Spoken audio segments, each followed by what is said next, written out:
નમસ્તે, કેમ છો બધાને? મારી channel Mrs Poonam Yadav cutting and સ્વિંસનમાં તમારું સ્વાગત છે। સરસ મજાનો વિડીયો લઈને આવીશું ભાઈઓ બહેનો, જે ઘણા ટાઈમથી બહેનોની રિક્વેસ્ટ આવતી કે આપણે પેન્ટ હોય કે પ્લાઝો હોય કે આપણે સલવાર હોય તો એમાં મિયાણી કેવી રીતના નાખવી, બરોબર? આપણે આ રીતના જે સીટની લંબાઈ છે ત્યાંથી આપણે કાપડ ખેંચાતું હોય તો તૂટવાનું વધારે ઓલું રહે છે, તો વધારે વારે વાર તૂટતું હોય છે। રેડીમેડ પ્લાઝો હોય, પેન્ટ હોય કે સલવાર હોય, બરોબર? તો એ રીતના પ્રોબ્લેમ થતો હોય તો આપણે બહેનોની રિક્વેસ્ટ આવતી કે મેડમ મિયાણી કેવી રીતના નાખવી તમે અમને શીખવાડો। તો મેં આ રેડીમેડ પેન્ટ લીધું છે, તમે જોઈ શકો છો। તો આ રીતના વારંવાર મારી સિલાઈ તૂટી જતી હતી તો મેં આ રીતે એમાં મિયાણી નાખવી છે। તો આપણે કેવી રીતના નાખવું તેનું મેચિંગ મેં કાપડ પણ લઈ લીધું, તમે જોઈ શકો છો। આવી રીતના મેચિંગ કાપડ લઈ લીધું છે। તો એટલે સુધી આપણે પેન્ટની સિલાઈ ખોલી લીધી છે, બંને સાઈડ, બંને પાર્ટમાં, તમે જોઈ શકો છો। આ રીતે આપણે 8 થી 9 ઇંચ આપણી જે સીટની લંબાઈ છે ત્યાંથી આપણે આ રીતે સિલાઈ ખોલી લેવાની છે, સિલાઈ કાઢી લેવાની છે। એ રીતે મેં કાઢી લીધી છે। હવે તમને હું જ્યાં કાપડનો ટુકડો છે મિયાણી નાખવાનો તો આપણે કેવી રીતના એનું માપ, લંબાઈ ને પહોળાઈ લેવી તે તમને સમજાવી દઉં। આ રીતના એક ગળી એટલે 2 પાર્ટ છે, બરોબર? આ રીતે 2 પાર્ટ લેવાના છે, તો એની લંબાઈ ને પહોળાઈ બતાવી દઉં તમને। એ રીતે તમારે લેવાનું છે। આમાં સલવારમાં પણ તમે આ રીતે જ કટિંગ અને સિલાઈ કરી શકશો, બરોબર? પ્લાઝો હોય કે પછી કોઈ બી વસ્તુ, પદ્ધતિ સેમ જ રહેશે। આ રીતને 9 ઇંચની લંબાઈ લીધી છે ને 6 ઇંચની પહોળાઈ લીધી છે। આમાંથી 9 થી 10 ઇંચ લેવી, તમારે નાની ન કરવી, બરોબર? નાની કરવાથી તો પાછું આપણે કાપડ ખેંચાવાનો ભય રહે છે। આ રીતે મેં ગળીમાં કરી એટલે 4 પાર્ટ થઈ ગયા છે। હવે આપણે કેવી રીતના કટિંગ કરવું તે તમને સમજાવી દો। આ ગળીવાળો ભાગ છે ત્યાંથી આપણે 2 ઇંચ એક માર્કિંગ કરવાનું છે। આ રીતે 2 ઇંચે માર્કિંગ કરી લીધું ને આ રીતે આપણે ક્રોસમાં એને જોઈન્ટ કરી લેવાનું છે। આ રીતે તમે જોઈ શકો છો કેવી રીતના એનું કટિંગ કરું છું તે તમે ધ્યાનથી જોઈને કરજો। આ રીતે આપણે ક્રોસ આપી દીધો, બરોબર? આ રીતે હવે હું કટિંગ કરીને બતાવું એટલે આપણી 2 મિયાણી થશે। 2 કેવી રીતના જોઈન્ટ કરવી બધી વસ્તુ હું તમને આજે વિડીયોમાં શીખવાડીશ।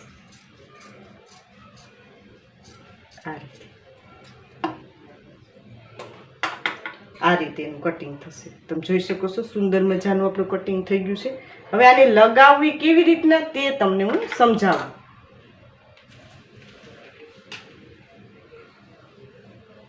હવે આપણે આ પેન્ટ લઈ લીધું, બરોબર? આ પેન્ટ છે, આ રીતે પહોળો ભાગ છે એ આપણે નીચેના ભાગે રાખવાનો છે। આ રીતે આપણે એક ભાગ લીધો, બરોબર? પેન્ટનો આપણે એક પાર્ટ છે, પાછળનો પાર્ટ છે, બરોબર? તો પહેલા આપણે આ રીતે જોઈન્ટ કરવાનું છે। જે આપણી સીટની લંબાઈ છે ને ત્યાંથી આપણે સ્ટાર્ટ કરવાનું છે। આ રીતે ને આ રીતે આપણે લગાવતું જવાનું છે, બરોબર? આ ઉથમો ભાગ છે તો મિયાણીનો આપણે જે કાપડ છે તેનું ઉથમું રહેવું જોઈએ। આ રીતે આપણે એક પાર્ટમાં લગાવી લઈએ, પછી બીજા પાર્ટમાં સામેની બાજુ આવશે। સીટની લંબાઈ છે ત્યાંથી આપણે જોઈન્ટ કરવાનું છે, બરોબર? ખાસ ધ્યાન આપવાનું છે જે પહોળો ભાગ છે એ આપણે નીચે રહેવો જોઈએ, જે ક્રોસ વાળો ભાગ છે એ ઉપર રહેવો જોઈએ।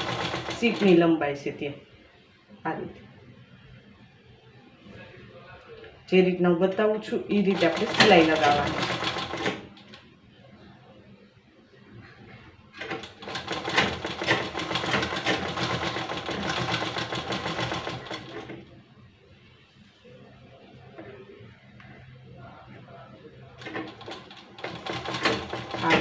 સિલાઈ લગાવી દીધી એક ભાગમાં, બરોબર? આ રીતે તૈયાર થશે, હું બતાવું તે રીતે। આ રીતે હવે આ સામેનો પાર્ટ આપણો, બરોબર? તો સામેના પાર્ટમાં આ રીતે લેવાનું છે। આ રીતે આપણા એક ભાગમાં લાગી ગઈ એ રીતે પછી પાછળના ભાગે આપણે કે આગળના ભાગે આપણે લગાવવાનું છે।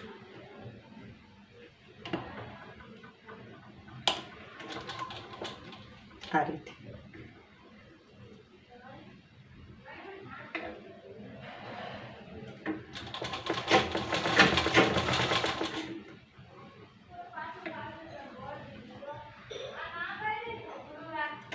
તમે જોઈ શકો છો, બતાવું તે રીતે તમારે સિલાઈ લગાવવાની છે.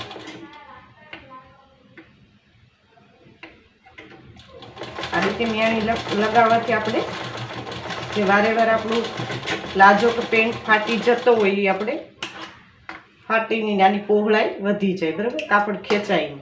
આ રીતે આપણો એક ભાગ કમ્પ્લીટ થઈ ગયો છે. હવે આપણે બીજી સીટની બીજી લંબાઈ બીજી સાઈડથી આપણે લગાવી લઈએ. તો આ રીતે, બરાબર, આ ભાગ આપણો બાકી છે. આ રીતે આપણે મિયાણીનો બીજો ભાગ લઈ લીધો, બરાબર. હવે આ સીધો પાર્ટ અંદરની સાઈડ પાછો આ રીતે સીટની લંબાઈ છે ત્યાં સુધી આ રીતે. હું એક પોઈન્ટ એટલા માટે બતાવું છું કે જે પહેલેથી ભાઈઓ બહેનો શીખે એને હું ઝડપથી બતાવું તો સમજાય નહીં, એટલે તમને શાંતિથી બતાવું છું એટલે તમને એક પોઈન્ટ સમજાય. આ રીતે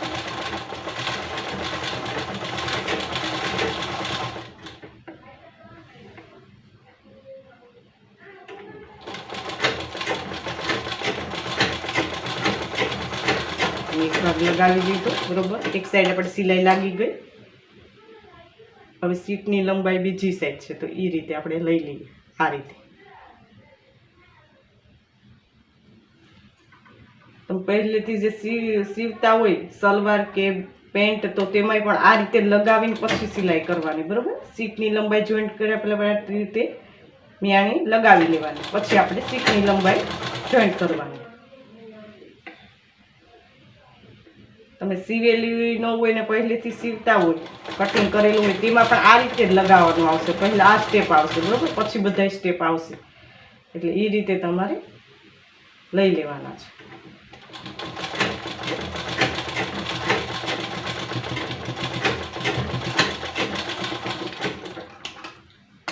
જોઈ શકો છો આપણે બંને સાઈડ આપણે આ રીતે મિયાણી લાગી અને વચ્ચેની સિલાઈ આપણે આ રીતે લઈ લેવાની છે. આ આપણે જે પેન્ટની જોઈન્ટ કરીએ તે આ રીતે જોઈન્ટ કરવાનું છે. આ રીતે તમે જોઈ શકો છો સુંદર મજાની આપણી બનીને તૈયાર થઈ ગઈ. આ રીતે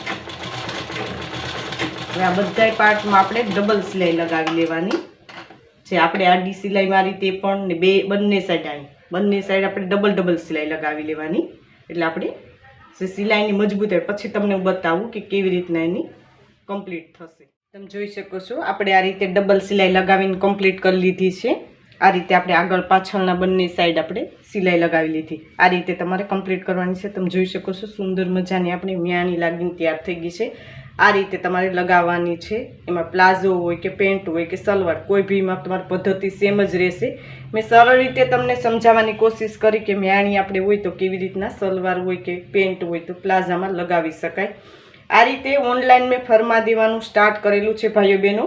તો મેં નીચે વોટ્સઅપ નંબર આપેલા છે તેમાં કોલ કરીને તમે મંગાવી શકો છો. તેમાં પ્રિન્સેસ કટ છે, કટોરીવાળા છે કે ટક્સવાળા કે ડ્રેસ બ્લાઉઝના પેટર્નવાળા કોઈ બી તમે મંગાવી શકો છો. તો એમાં બધી માહિતી મેળવી લેજો. મેં કાપડમાં આપીએ છીએ એટલે તમે ધોઈ શકો, પ્રેસ કરી શકો ને ફરીથી તમે યુઝ પણ કરી શકો.